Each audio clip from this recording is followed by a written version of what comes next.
Hi hello friends, welcome back to my channel. It's me Manu VR. Friends, ఈరోజు అయితే మా మామయ్య వాళ్ళ ఇంటికాడ అరటిగెల అయితే తయారైపోయింది.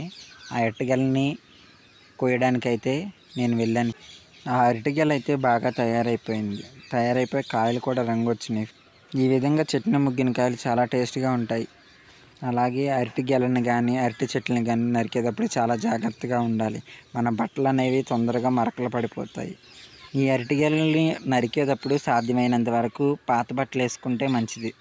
అలాగే ఈ అరటి చెట్లకి ఏ విధమైన ఎరువులు వేయలేదు.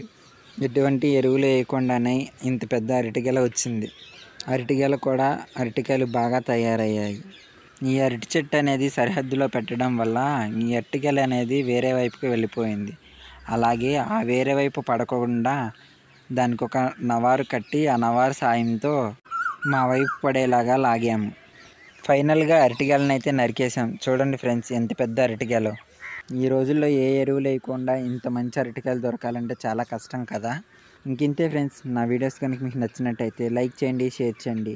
అండ్ మరిన్ని వీడియోస్ కోసం నా ఛానల్ సబ్స్క్రైబ్ చేయండి.